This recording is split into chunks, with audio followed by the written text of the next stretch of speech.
আগামী রবিবার সকাল ৭টায় মাঠে নামতে যাচ্ছে ব্রাজিল ও উরুগুয়ে। কোয়ার্টার ফাইনালের এই ম্যাচে আপনারা কীভাবে লাইভ দেখবেন সেটা আজকের ভিডিওতে আমি আপনাদের সাথে আলোচনা করার চেষ্টা করব।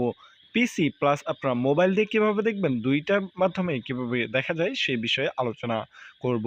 সো চলুন শুরু করা যাক। উরুগুয়ের বিপক্ষে কোয়ার্টার ফাইনালে ব্রাজিল মাঠে নামবে রবিবার বা বাংলাদেশ সময় রবিবার সকাল ৭টার দিকে। এ ম্যাচে নিষিদ্ধ হিসেবে ভিনিসিয়াস জুনিয়রকে পাচ্ছেন না। তার বদলি হিসেবে এনরিক অথবা মার্টিনেল্লিকে নামাতে হতে পারে। যাই হোক, এই ম্যাচে কিছুটা পরিবর্তন আনবেন ডরিভাল জুনিয়র। বাঁচা মরাইয়ের এই ম্যাচে খেলতে হবে ভালো, ফলাফল আনতে হবে নিজেদের পক্ষে। বিপক্ষে গেলেই কোপা আমেরিকা থেকে বাদ যাবে ব্রাজিল। তবে এই ম্যাচে জয়ের সম্ভাবনা বা জয়ের ধারা অব্যাহত রাখতে হবে বা জয় আনতে হবে, না হলেই কোপা আমেরিকা থেকে ছিটকে যেতে হবে।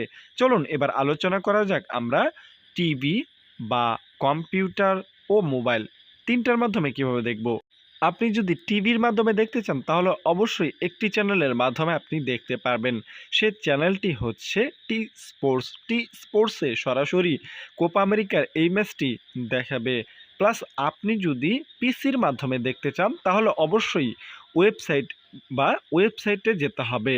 এক্ষেত্রে ইয়াল্লা লাইভ লিখে সার্চ করলে বা ক্রোম ব্রাউজারে ইয়াল্লা বা YALLA লাইভ লিখে সার্চ করলে সাইট পেয়ে যাবেন। সেই সাইটে আপনি ঢুকে সরাসরি লাইভ দেখতে পারবেন খেলাটি।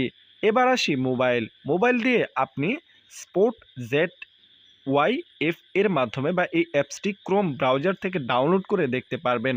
প্লাস আপনি টফি বলুন, এরপর হচ্ছে আরও রয়েছে ফুটবল টিভি এইচডি, এই অ্যাপগুলোর মাধ্যমে দেখতে পারবেন। তবে ফুটবল টিভি এইচডি এবং স্পোর্টস ZYF এই অ্যাপস দুটি কিন্তু অবশ্যই ক্রোম ব্রাউজার থেকে ডাউনলোড করতে হবে, প্লে স্টোর থেকে ডাউনলোড করতে পারবেন না। প্লাস ট্রফি কিন্তু আপনি প্লে স্টোর থেকে ডাউনলোড করে দেখে নিতে পারবেন। এভাবে আপনারা চাইলে লাইভ দেখতে পারবেন এই খেলাটি।